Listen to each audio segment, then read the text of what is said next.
Good morning, students. Today we are going to continue our lesson. I will give you a revision, a slight revision of what we did in the last class, and then we'll move forward to logic gates, truth table and K-map in the end. Okay, let's start. Okay, so we discussed what computer architecture is.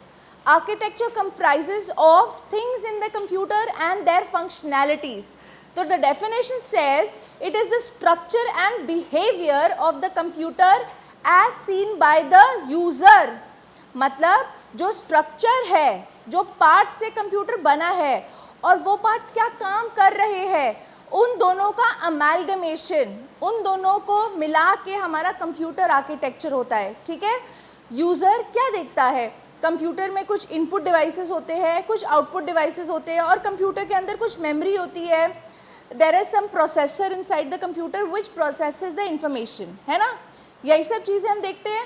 इनका काम क्या होता है, ये सब मिल के हमारा बनाते हैं computer architecture. Next slide please. All right, these are the basic components we've discussed. Input unit is the unit from which we feed input inside the computer. ठीक है. इनपुट डिवाइसेस क्या होते हैं, हमारे कीबोर्ड, हमारे माउस, जिससे हम कोई भी इनपुट हमारे कंप्यूटर के अंदर डालते हैं. ओके. एक बार इनपुट आ गया तो अंदर क्या होता है, देयर इज अ प्रोसेसर, है ना. प्रोसेसर क्या करता है, it either performs arithmetic, logical unit या कंट्रोल. कंट्रोलिंग में मैंने क्या एग्जांपल दिया था, when you get an option, do you want to continue, yes, no. Okay. Yes करते हो तो इट कंटिन्यूज, नो करते हो इट इंटरप्ट्स और stops the program right there. Control unit का काम होता है controlling every operation that's happening inside the computer. Then comes my arithmetic and logical. Arithmetic operations, plus, minus, divide, multiply. I told you in terms of computer last class कि ये कैसे होते हैं operations. Then we have logical, greater than, less than, equal to, not equal to. Then we have memory. Memory जो सारा data store करती है. Now data can be your programs, data related to programs, whatever applications you are running, सारा कुछ memory में store होता है. And then I have auxiliary devices also associated to improve or increase my memory. ठीक है. And then there is output unit that gives me output, like my monitor, my printer. Output provide करते हैं ना user को. So these are my basic components of my computer. This is what my computer architecture comprises of. Next slide please.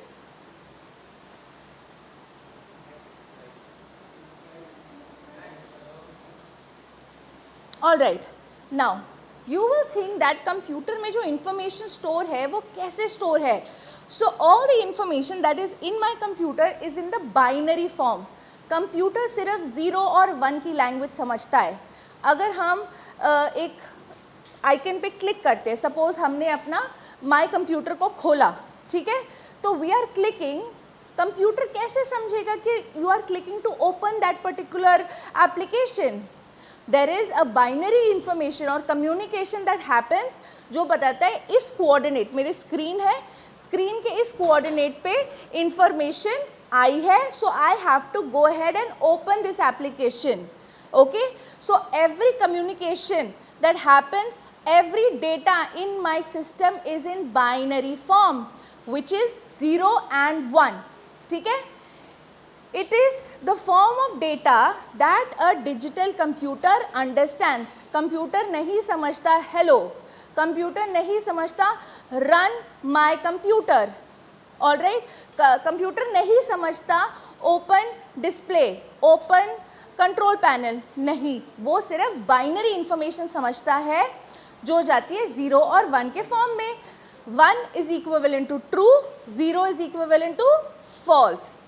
Okay. Next slide please.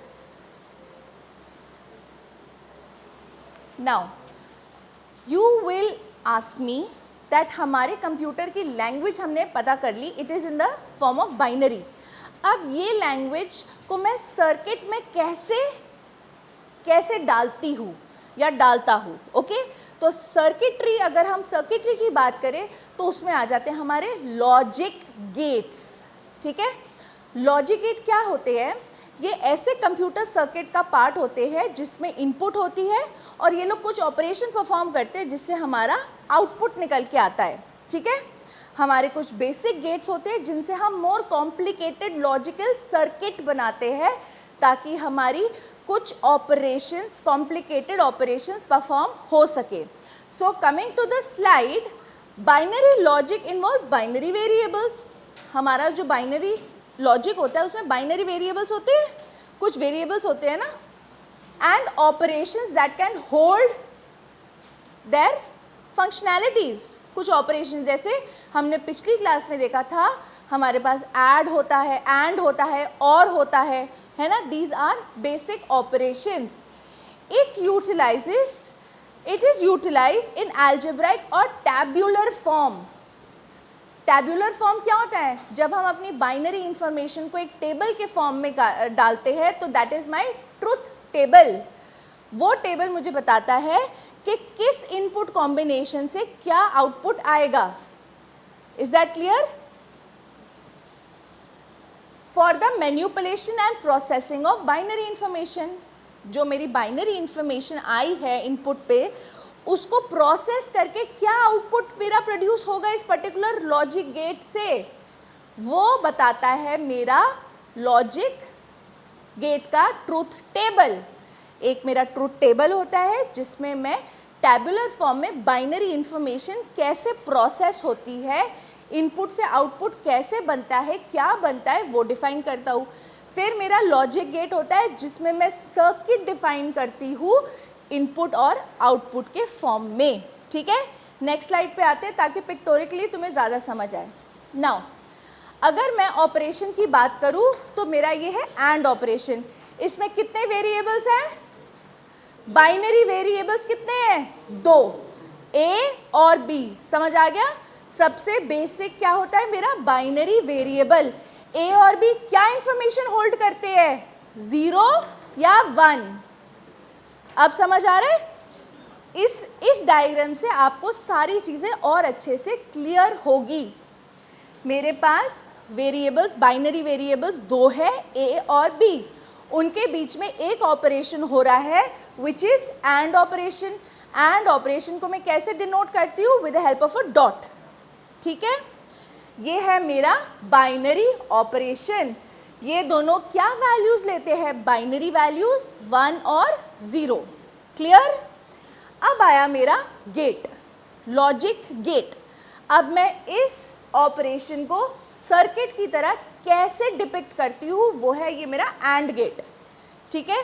सारे gets का depiction अलग है। अगर ऐसी डिपिक्शन हुई तो मेरा कौन सा गेट होगा? And gate. कितने इनपुट है? 2 इनपुट, 1 आउटपुट। इसके करस्पॉन्डिंग मेरे को टैबुलर फॉर्म में बताना है कि कैसे मेरी इनपुट के हिसाब से मेरा आउटपुट जनरेट होगा, ठीक है। तो मैं क्या बनाती हूँ? Truth table. एंड का ट्रूथ टेबल कहता है कि अगर A और B या फिर मेरे दोनों इनपुट वेरिएबल अगर ट्रू हुए, दैट मीन्स उनकी वैल्यू क्या हुई? 1। अगर मेरे दोनों इनपुट वेरिएबल्स ट्रू हुए तभी मैं आउटपुट जनरेट करूँगी, तभी आउटपुट जनरेट होगा। ये देखो 1। Is that clear? It says outputs are true 1. True is 1 value signal only if all its inputs are true. Otherwise it will not generate an output signal which is true. Is that clear? ये समझ आ गया? All right. Another modification is the OR gate. OR की representation होती है through a plus sign. Clear? और इसकी pictorial या फिर सर्किट फॉर्म ऐसे होता है। Is that clear? Coming to the truth table, और गेट कहता है अगर मेरा कोई भी इनपुट वैल्यू ट्रू होए, दोनों होए ठीक है, लेकिन एक भी इनपुट वैल्यू अगर ट्रू होगी तो आउटपुट सिग्नल ट्रू जनरेट होगा। Guys, you have to keep all this in mind, these tables and this graphical representation, the logic gate is very important. आगे आएगा कैसे आपको ये गेट्स को यूज़ करके एक लॉजिकल सर्किट बनाना है। Okay, then not is my inverter, वो हर चीज़ को इन्वर्ट करता है, 0 को 1, 1 को 0, ठीक है. Next slide please. Then comes my buffer. Buffer पता है ना, जो सिर्फ वैल्यू को होल्ड करता है एज इट इज, एम्प्लीफिकेशन के काम आता है. कभी मेरे सिग्नल को अगर लॉन्ग डिस्टेंस ट्रैवल करना है तो वो बफर में स्टोर हो जाता है ताकि वो डिटीरियोरेट या लॉस ना हो, ठीक है. Buffer as it is value provide करता है. तो अगर इधर ए की वैल्यू 0 आई तो वो 0 ही प्रोवाइड होगा, 1 आई तो 1, ठीक है. एज इट इज वैल्यू को फॉरवर्ड करता है. Then comes my NAND gate. And हमने पढ़ा था ए डॉट बी. एंड क्या था, ए डॉट बी. नॉट क्या था, उसका उल्टा. तो नैंड क्या हुआ, ए डॉट बी का इनवर्स या उल्टा. ए डॉट बी में क्या था, सिर्फ 1 1 पे 1 आता था. इधर उल्टा हो गया, सिर्फ 1 1 पे 0 आएगा और सब पे 1 आएगा. उल्टा हो गया ना टेबल. मेरा ए डॉट बी का टेबल क्या कहता था, 0 0 0 1. अब उसका उल्टा हो गया. वैसे ही अगर मैं इसकी नॉर गेट की बात करूं तो नॉर गेट में क्या आउटपुट होएगा, और गेट में आउटपुट था 0 1 1 1, है ना. अब नॉर गेट में क्या आउटपुट होगा, 1 0 0 0, ठीक है. नेक्स्ट स्लाइड आ गया, 1 0 0 0. अच्छा, एक और चीज तुमने नहीं देखी, पिछली साइड लेना एक बार. इसकी रिप्रेजेंटेशन के आगे आ गया है एक डॉट. ये मेरा एंड गेट था, उसके आगे एक डॉट आ गया. That means it is a NAND gate. Representation थोड़ी चेंज हो गई है. वैसे ही नॉर में भी there is a dot here. Clear. Coming to my XOR gate which is also called exclusive OR. Exclusive OR का साइन होता है ये, ठीक है. एक्सक्लूसिव और कहता है कि जब मेरा एग्जैक्टली एक इनपुट एक्टिव होगा, जब मेरा एग्जैक्टली एक इनपुट एक्टिव होगा तभी मैं आउटपुट प्रोड्यूस करूँगा. Okay. Next exclusive nor. Representations देखते रहो. इसकी रिप्रेजेंटेशन है आर्क एंड द और गेट. इसकी है आर्क, और गेट एंड नॉट. ज़रा मैं इसको छुपा रही हूँ, बताना ज़रा इसकी रिप्रेजेंटेशन और इसकी रिप्रेजेंटेशन देख के कि इसका ट्रूथ टेबल में क्या डेटा प्रोड्यूस होगा. जब भी दोनों इनपुट वैल्यू सेम हो, चाहे वो 0 हो या 1 हो, वो आउटपुट क्रिएट करता है, ठीक है. क्लियर ना. रिप्रेजेंटेशन से ही आपको टेबल, ये टेबल्स, इनका लॉजिक, इनकी रिप्रेजेंटेशन और इनकी ऑपरेशन कैसे दिखता है, ये सारी आपके फिंगर टिप्स पे होनी चाहिए नेक्स्ट क्लास में. क्लियर. Next slide. अब आ जाते हैं बूलियन अलजेब्रा. हमने बूलियन वैल्यूज देख ली ना, बूल वैल्यूज. हमने बूलियन वेरिएबल से काम किया. उनको अगर हम किसी इक्वेशन में डालते हैं और हम एक सर्किट डिज़ाइन करते हैं तो मेरा क्या बन जाता है, मेरी बूलियन अलजेब्रा. उस अलजेब्रा के बेस पे मैं कोई भी ऑपरेशन परफॉर्म कर सकती हूँ, ठीक है. सीधा एग्जाम्पल पे आते, आ जाओ. अच्छा, बूलियन फंक्शन. ये एग्जाम्पल देखो इधर. कितने इनपुट वेरिएबल्स है मेरे पास, 3, A, B और C.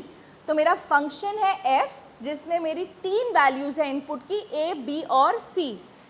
मेरा जो बूलियन अलजेब्रा है या बूलियन फंक्शन है वो बन रहा है इससे, A प्लस किसका साइन था, और का, A और नॉट B, A और नॉट B और C.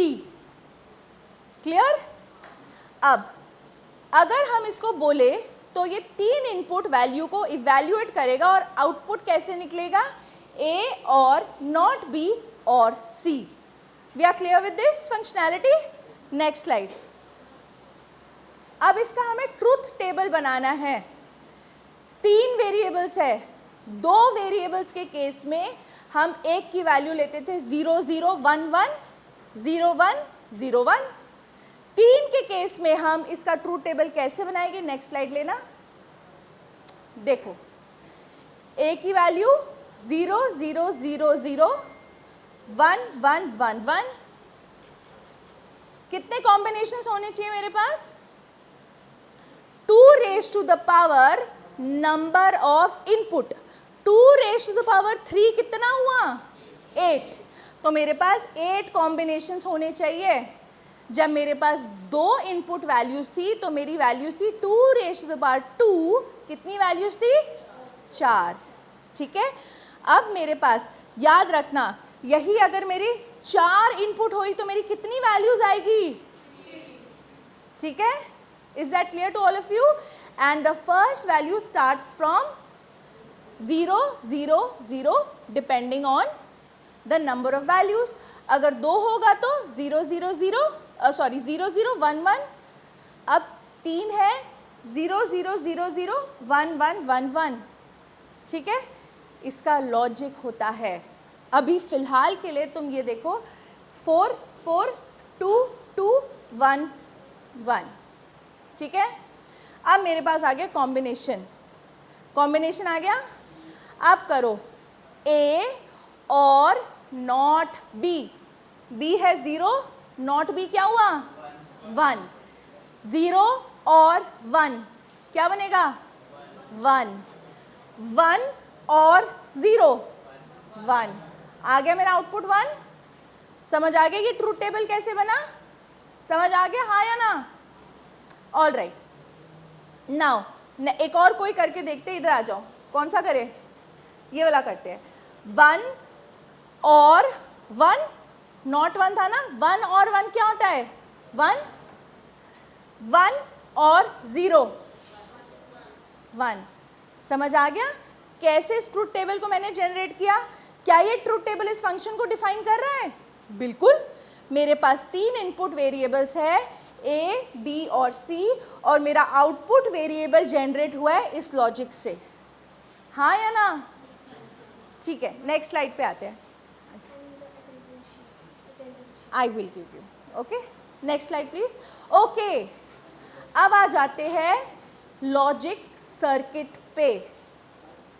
2 और गेट थे, 2 और गेट थे, प्लस प्लस के कितने साइन थे? 2 और गेट है। पहला और गेट किसके बीच में था? A और नॉट B। तो मतलब मेरे पास एक नॉट B होना चाहिए, नॉट B, हाँ या ना? फिर आया मेरा नॉट C। क्या मैं इस इनपुट को इधर लाके इसका इसके साथ मैच कर सकती हूँ? I can change the circuit, right? तो ये मत सोचना है कि मैंने इसको इधर लिया है, इसको मैं इधर नहीं ले सकती। ले सकते हो, ऊपर नीचे कर सकते हो, लॉजिक नहीं बदलना चाहिए। ठीक है, B डैश और C और A, निकल गया मेरा आउटपुट। अब समझ आया है कि ट्रूथ टेबल से मेरा लॉजिक गेट कैसे बना? जो मेरा फंक्शन आया पिछली स्लाइड में मेरा ये जो फंक्शन आया, इस फंक्शन को मैंने क्या देखा?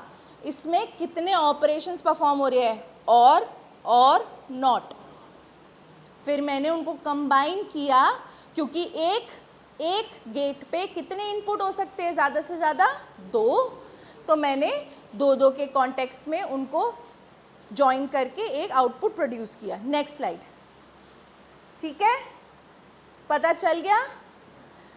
ओके, एक रन थ्रू करते हैं। मेरा कंप्यूटर का एक आर्किटेक्चर होता है, उसमें कम्युनिकेशन होती है, डिफरेंट पार्ट्स होते हैं ना, तो डिफरेंट पार्ट्स है तो हर पार्ट एक दूसरे से बात करेगा, कम्युनिकेट करेगा। अब वो कम्युनिकेशन होती है 0 और 1 के फॉर्म में। सिर्फ 0 या 1 थोड़ा ना बात करेगा, कुछ लॉजिक होगा, कुछ ऑपरेशन परफॉर्म होगा। ऑपरेशंस डिफाइन होते हैं हमारे बुलियन वेरिएबल्स कुछ ऑपरेशन पे परफॉर्म करते हैं और आउटपुट जनरेट करते हैं। ये आउटपुट हम ट्रूथ टेबल के हेल्प से डिपिक्ट करते हैं। वही ट्रूथ टेबल जब हम उसका सर्किट बनाते हैं तो हम उस ट्रूथ टेबल का जो फंक्शन है उसको यूज़ करके गेट्स की हेल्प से लॉजिकल सर्किट बनाते हैं। Is this clear to all of you? All right, coming to the next part which is Boolean laws. कुछ लॉज है ना, कुछ रूल्स है, कुछ प्रोटोकॉल्स है जो हमें फॉलो करने पड़ते हैं when it comes to simplification of my Boolean logic या बुलियन फंक्शन। हमारा फंक्शन, हमने बड़े सारे गेट्स को ज्वाइन करना है, हमें उसको सिंप्लीफाई करना पड़ेगा ना। पिछली क्लास में हमने पढ़ा, पिछले सेमेस्टर हमने पढ़ा था C++। हम मॉड्यूल्स के इस्तेमाल से अपने प्रोग्राम कोड को और सिंप्लीफाई और एफिशिएंट बना रहे थे। वैसे ही हमें अपने लॉजिकल सर्किट को सिंप्लीफाई करना है, उसको और इजी बनाना है ना। तो हम कुछ लॉज यूज़ करते हैं, ये लॉज आपको लर्न करने पड़ेंगे, ठीक है। You have to know these laws for simplification. The most important law out of all are important. I wouldn't say some is not, anyone is not important, but the most important is De Morgan's. ये देखो, De Morgan कहता है कि मैंने जैसे ही अपने और operation को इन्वर्स किया, और ऑपरेशन को जैसे ही इन्वर्स किया मैं उसको एंड में कन्वर्ट कर देता हूँ।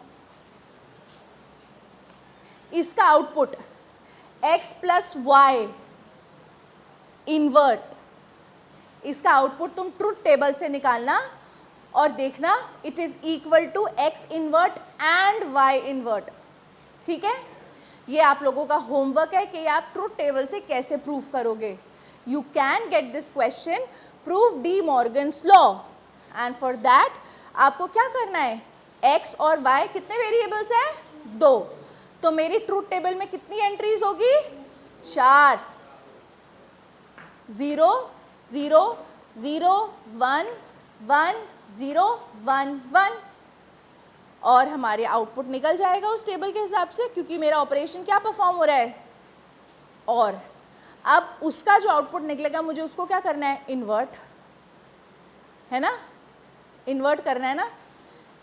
फिर तुम्हें फिर से ट्रूथ टेबल बनाना किसका, x not and y not का, दोनों इक्वल होंगे, that is D Morgan's law, ठीक है। और the other way around, the other way around also. Okay, now these are Boolean laws that you should remember to simplify Boolean algebra. आ जाओ next slide पे. Okay, let's see this question. When it comes to my priority, parenthesis hold the maximum priority. मतलब जो मेरे parenthesis के अंदर है उसकी priority सबसे ज़्यादा है। फिर आता है मेरे not की, फिर एंड की, फिर और की, ठीक है। देखते हैं कैसे। मेरे पास एक बुलियन एक्सप्रेशन है a प्लस बी, ए और बी एंड ए नॉट और सी एंड बी और बी एंड बी नॉट, ठीक है। रीडेबल, समझ आ गया। मैंने गेट्स के साथ पढ़ा है तुम लोगों के लिए, ओके। अब मुझे इसको सिंप्लीफाई करना है। सिंप्लीफाई में क्या करेगी, डिस्ट्रीब्यूटिव लॉ यूज़ करके मैंने इसको डिस्ट्रीब्यूट कर दिया, a dot A dash A dot C plus b dot A dash b dot C, ठीक है। अब इसमें मैंने लॉज लगाया, a डॉट ए डैश क्या कहता है, पिछली साइड में जाओ, a डॉट ए डैश का है, a dot A dash is equal to, आ जाओ, अब ये बन गया मेरा 0, और क्या बना 0, और कुछ 0 नहीं बना, ये बन गया 0, b डॉट बी डैश, ठीक है। अब मेरे पास बच गया ये। अब मैंने इसमें क्या किया, और लॉज लगाए, जो भी लॉज लगाए, और मेरा फाइनली सिंप्लीफिकेशन के बाद आया a plus B dot C plus b dot A dash, ठीक है, बी डॉट ए डैश इधर से आया, इसमें ए डॉट सी और बी डॉट सी में मैंने सी कॉमन लिया, तो बीच में क्या आया मेरा ए प्लस बी। समझ तो आ ही रहा है ना कैसे सॉल्व हो रहा है, मैथमेटिकल है ये पूरा। मैंने बी डॉट सी और ए डॉट सी में क्या कॉमन देखा, सी, सी को कॉमन लिया मैंने और ए प्लस बी मेरा आ गया। अब मैंने क्या किया, इधर देखो कितने गेट्स यूज हो रहे थे, 1 2 3 4 5 6 7, 7 गेट्स यूज हो रहे थे इसमें। सिंप्लीफाई करने के बाद 1 2 3 4 5, मैं तुम्हें बहुत लेमैन टर्म्स में सिंप्लीफिकेशन समझा रही हूँ। मेरी जो ये बिफोर सिंप्लीफिकेशन थी इसमें कितने गेट्स थे, 7, है ना, मोटा मोटा देख के हमें समझ आ रही है 7 गेट्स का इस्तेमाल होगा। अब मैंने उसी को रिड्यूस कितना कर दिया, 5, which is a big deal. हो गई सिंप्लीफिकेशन, समझ आ गया कैसे करना है। आ जाओ नेक्स्ट स्लाइड पे, करो सिंप्लीफाई। चलो, I am giving you guys 5 minutes, simplify this question. 5 minute ज़्यादा बोल रही हूँ, 2 मिनट मिलेंगे, फटाफट सिंप्लीफाई करो, बहुत आसान है।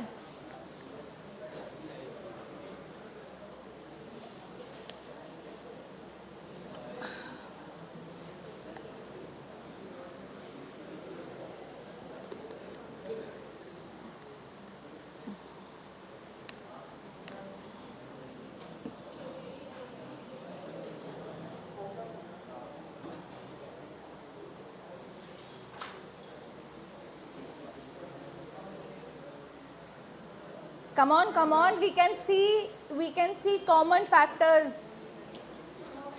हो गया, चलो आ जाओ नेक्स्ट स्लाइड पे। ऐसे ही सॉल्व किया है। कॉमन फैक्टर देखो, c plus T C dash is equal to, c plus C dash is equal to 1। अगर नहीं भी आता तो देख के देख सकते ना, b डॉट, देखो पीछे देखो, चलो पीछे देखो, पीछे वाली स्लाइड में जाओ, लॉ में जाओ,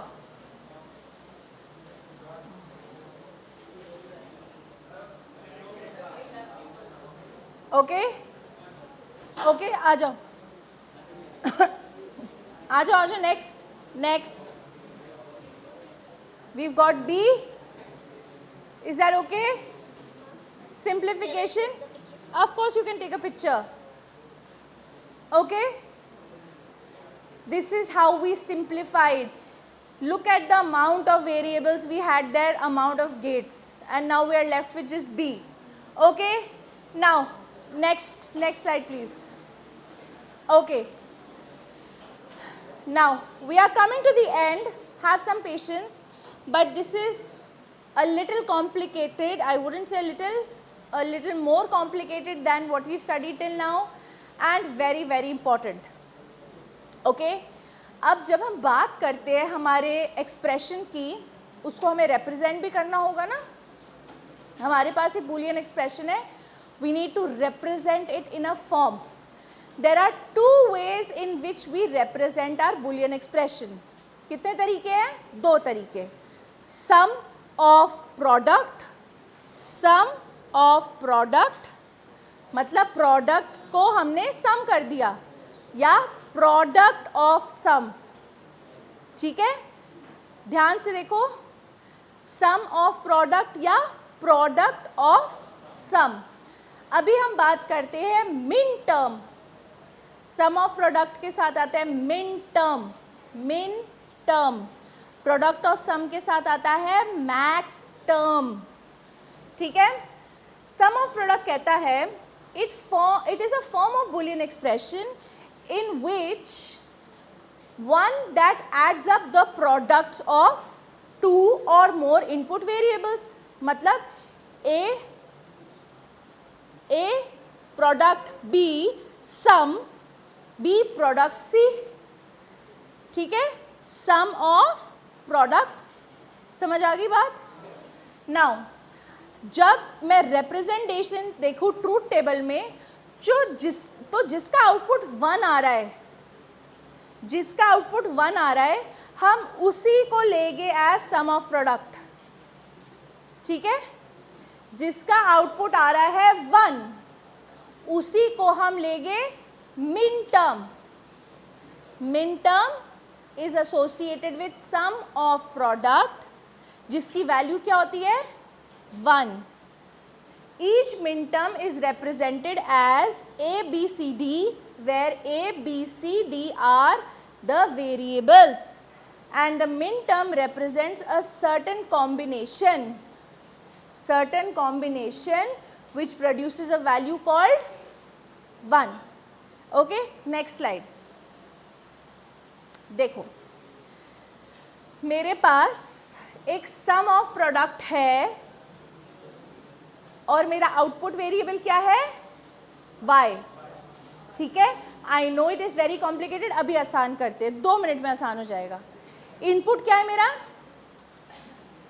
इनपुट क्या है A, B, C. ठीक है, आउटपुट क्या है मेरा y. ये देखो y है ना मेरा आउटपुट, और मेरा सम ऑफ प्रोडक्ट क्या है, ये प्रोडक्ट्स है और इनके बीच में सम है. तो मेरे कितने सम ऑफ प्रोडक्ट, अब अगर मैं बात करूं कि मेरे पास कितने वेरिएबल्स कॉम्बिनेशंस है, तो मेरे पास 1, 2, 3, 4, 5 वेरिएबल कॉम्बिनेशंस है जो क्या आउटपुट प्रोड्यूस कर रहे हैं वैल्यू 1 की. Yes, they are producing y. और लेकिन अगर हम ट्रूथ टेबल की बात करें तो इनका आउटपुट ट्रूथ टेबल में क्या आना चाहिए 1. सिंप्लीफिकेशन यह में आता है, we know how to simplify. Simplify करना आ गया ना हमें बुलियन लॉस से, तो हमारा क्या बचा ये. नेक्स्ट स्लाइड आओ, नेक्स्ट स्लाइड आओ, next. Okay, go back, go back. इसका अगर मैं ट्रूथ टेबल बनाऊं, इसका मतलब अगर मैं A, B और C का ट्रूथ टेबल बनाऊं तो मैं देखूंगी कि इन कॉम्बिनेशंस के आगे ही वैल्यू क्या आएगी 1. ठीक है, ये करके देखना घर पे. I thought I put it in this slide but नहीं है, तो करके ज़रूर देखना, ये तभी आपको और अच्छे से समझ आएगा कि यही वो मिन टर्म्स है जिनकी करस्पॉन्डिंग ट्रूथ टेबल वैल्यू क्या है 1. ठीक है, आते हैं प्रोडक्ट ऑफ सम पे. सम ऑफ प्रोडक्ट क्लियर है, प्रोडक्ट्स का सम, और इसके करस्पॉन्डिंग मेरा टर्म क्या होता है मिन टर्म, जिसकी वैल्यू क्या होती है 1. ठीक है, अब आते हैं product of sum. Product of sum में उसका उल्टा हो गया, पहले मेरे पास सम है और उनका मैं प्रोडक्ट कर रही हूँ. ये देखो, सम है और उनका प्रोडक्ट. ठीक है, सम है a plus b dash plus C dash into a dash plus b dash plus c. ठीक है, देखने से ही पता चल रहा है ना, ये क्या है प्रोडक्ट्स ऑफ सम. वो क्या था सम ऑफ प्रोडक्ट. इसमें कौन सा टर्म आता है मैक्स टर्म, और मैक्स टर्म वो होता है जिसके करस्पॉन्डिंग वैल्यूज क्या होती है. ठीक है, इसके साथ ट्रूथ टेबल है तो मैं समझाती हूँ. 0, 0, 0, A, B, C, A, B, C. ठीक है, ये क्या है A, B dash C dash, A, B dash C dash. समझ गए आप ट्रूथ टेबल. फिर क्या है ये A dash B dash C, A dash B dash C. अब समझ गए ट्रूथ टेबल कैसे बनता है, हाँ या ना गाइस. ये देखो, इधर हम उल्टा लेते हैं. प्रोडक्ट ऑफ सम में मेरा मैक्स टर्म क्या है 0, तो 0 क्या है it corresponds to value A, और 1 it corresponds to value A dash. ध्यान दो, मैंने इसको A डैश क्यों बोला है, क्योंकि इसमें हम मैक्स टर्म्स लेते हैं. ठीक है, ये उल्टा कंडीशन है, ये नॉर्मल कंडीशन नहीं है. Is that clear. कंफ्यूजन हो सकती है, उसको मिटाने के लिए ध्यान दे दो. इसमें हम 0 is taken as a max term, B C, A B dash C dash, ठीक है? Is that clear? आ जाओ next slide, next slide please. Okay, ये स्लाइड मैंने एक रीज़न से डाली है ताकि आप लोगों को कुछ कॉन्सेप्चुअली मैं समझा सकूं. अभी मैंने आप लोगों को बोली थी जब मेरे पास 4 वेरिएबल्स होते हैं, 4 वेरिएबल्स होते हैं तो मेरी कितनी वैल्यूज आती है? 16. 4 वेरिएबल है, 4 वेरिएबल है ना, 0 0 0 0, 4 वेरिएबल्स है, कितनी वैल्यूज है? 16. 0 to 15 16. 0 से लेके अगर मैं 15 तक देखूं तो 4 वेरिएबल की रिप्रेजेंटेशन है, क्योंकि मेरे 4 वेरिएबल सिर्फ 16 नंबर को रिप्रेजेंट कर सकते हैं. हाँ या ना? ठीक है.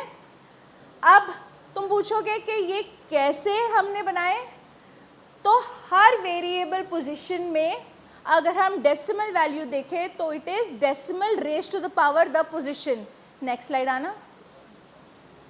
ये देखो, this is 2 raise to the power 0, this is 2 raise to the power 1, 2 raise to the power 2, 3 4 5. तो 2 रेज टू द पावर 0 की वैल्यू क्या होती है? 1. 2 रेज टू द पावर 1 की value 4. 2 raise to the power 2 4 हुआ ना, तो ये वैल्यू हुई 1 2 4. तो अगर मैं सिर्फ 3 वेरिएबल्स को देखूं, 1 + 2 3 + 4, तो ये मेरी रिप्रेजेंटेशन होगी 7 वैल्यूज की, टिल माई 7th वैल्यू. 0 से लेके 7 तक रिप्रेजेंट करता है मेरा ये वैल्यू. ठीक है. वैसे अगर मैं 4th लाऊं तो क्या आएगा? 7 + 8, 7 + 8 हुआ ना ये. 2 रेज़ टू पावर 3 क्या हुआ? 8. तो 7 + 8 = 15. तो ये मेरी 0 से लेके 15 तक रिप्रेजेंट करता है, 0 से लेके 15 तक. अगर मैं बोलूँ मेरी वैल्यू है 0 0 0, तो that corresponds to which value? 0. अगर मैं बोलूँ 0 0 0 1, that corresponds to which value? 1. 0 1 1, 0 1 1 क्या हुआ? 2 + 1 which is equal to 3. 1 1 1. क्या बात कर रहे हो? यस.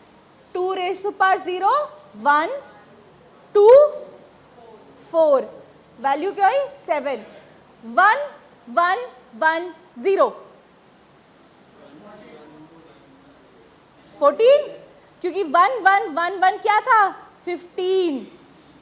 8 + 4 + 3 + 1 = 15. पिछली स्लाइड में आओ.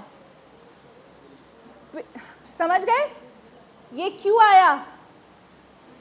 अगर हम रट्टे मारने की बात करें, दैट इज रोट लर्निंग, तो सीधा देखो, अगर मेरे 16 नंबर है तो मैं पहले 8 को 0 करूँगी, उसके नीचे 8 को 1 करूँगी, फिर 4 को 0 4 को 1, 4 को 0 4 को 1, 2 को 0 2 को 1, 2 को 0 2 को 1, 1 को 0 1 को 1, 1 को 0 1 को 1. ये तो रट्टे वाले मारने वाली बात हुई. लेकिन कंसेप्चुअली अगर देखा जाए तो हर पोजीशन की एक वैल्यू है. ठीक है. अगर मैं बात करूं number 11, 11 is equal to 8 + 3, 11 is equal to 8 +, क्या हमारे पास 3 है? नहीं है. तो 8 + 2 + 1 1 0 1 1. समझ आ गया क्या यही वैल्यू है? 1 0 1 1. अगर तुम रट्टा मारते तो एग्जाम में शायद भूल जाते, फिर पूरा टेबल बनाना पड़ता. तो पोजीशन वाइज वैल्यू लर्न करो, और एडिशन तो आता ही है. हम बाइनरी वैल्यूज लिख सकते हैं अब आराम से. This is what is understood by computer, this is what is understood by us. आगे ऑक्टल और हेक्साडेसिमल है, वो हम आगे की क्लासेस में पढ़ेंगे, नंबर सिस्टम जब आएगा. Are we clear with this guys? All right, can I come to the next slide please? I'll take 5 more minutes and then we'll end the class. Next. Okay. अब हमने जब representation देखी तो representation में sum of product और product of sum देख लिया. उसको actual में मैं represent कैसे करती हूँ? ये देखो, ये है मेरा K map. K map मेरी इस representation को फंक्शन में कन्वर्ट करता है, जिस फंक्शन को आगे मैं सर्किट बनाती हूँ. ठीक है, अगर मेरे पास 2 वेरिएबल्स है तो मेरा के मैप ऐसे बनेगा, 4 बक्सों वाला. ठीक है, ये कैसे मैंने पता किया कि इसमें 4 बक्से हो गए? 2 variable, 2 raise to power 2 equal to 4. ये मेरे 3 वेरिएबल है, ये देखो A B C, तो कितने बक्से बने हैं? 6. 2 raise to power 8, 2 raise to power 3 which is 8. अगर मेरे पास 4 वेरिएबल है तो 2 raise to power 4 which is 16, तो 16 बॉक्सेस. क्लियर? अब हर बॉक्स की एक वैल्यू है, 0 1 2 3. थोड़ी कंफ्यूजन है, ये याद रखना है. 0 1 2 3 मतलब 3 2. ये देखो 0 1 3 2 4 5 6 7. ठीक है, और इसकी भी अपनी वैल्यूज़ है, ये याद रखना पड़ेगा. ठीक है, अब ये कैसे? ये देखो 1 1 1 1 क्या आया? देखो इधर 15 क्यों आ रहा है? 1 1 1 1 1 1 1 1 क्या होता है? अब समझ आया? अब रट्टे मारने पड़ेंगे या समझ आ जाएगा? लॉजिक. ठीक है, हर वैल्यू एक मैट्रिक्स फॉर्म में होता है. ये देखो 0 0 0 1 1 1 1 0, इधर भी यही है. ठीक है, नेक्स्ट स्लाइड प्लीज. ये देखो मेरे पास एक फंक्शन है जिसमें कितने वेरिएबल्स हैं? 4. A B C D. मेरे को रिप्रेजेंट कौन से बॉक्सेस को करना है? 0 1 2 5 7 8 9 10 13 15. मुझे इनमें सबकी वैल्यूज़ पता है ना? के मैप जो हमने पुराना देखा है अभी पिछली स्लाइड में, उसमें हमें वैल्यूज़ पता है. 0 1 2 इधर था ना, फिर 7 7 8 9 7 8 मार्क कर दो. ठीक है, ये जो वैल्यूज है ये मैंने मार्क कर दी. 15 यही था ना, 1 1 1 1 15. ठीक है, ये वैल्यूज मैंने इधर मार्क की. अब के मैप कहता है कि मुझे ग्रुपिंग करनी है. ग्रुपिंग किसकी? 2 की, 4 की, ऐसे करके ग्रुपिंग करनी है. तो इधर मैंने 4 वंस को ग्रुप कर दिया. अच्छा, अगर इधर मैंने 1 क्यों यूज किया है? 1 क्या है? Min term, max term. ठीक है, तो ये क्या है? Sum of product. Min term हम कहाँ यूज करते हैं? सम ऑफ प्रोडक्ट्स. ठीक है, अब अगर हम इस कॉम्बिनेशंस को देखेंगे तो मेरी क्या वैल्यूज आई है? A' B plus AB, C' D plus CD. इनकी जो वैल्यूज है वो क्या आ रही है? ये देखो, ये क्या है? CD AB. ऐसे करके मैं वैल्यूज डाल दूंगी. ठीक है, is that clear to all of you? एक बार मेरी सारी वैल्यूज आ गई, उनको मुझे किस फॉर्म में डालना है? Sum of product. I simplify this to get this. So the minimized form of my simplified K map is that. Is this clear?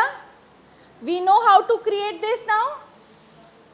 We know how to minimize this, represent this table and simplify this expression to get a simplified expression जिसका हम and में बना देते हैं circuit. अब इस circuit में कितनी वैल्यूज है मेरे इनपुट की? B, C और D. कितने लॉजिक गेट्स यूज हो रहे हैं? एक, मतलब 2 और गेट है, और कितने नॉट गेट है? 3. क्लियर? इसके हिसाब से ये कितना सिंप्लीफाइड है? बहुत ज़्यादा. Okay, we will do these questions again in the next class. This is just a basic introduction to these concepts, but these are very important and very complicated concepts, so we need to do it again and again. All right, thank you for the class.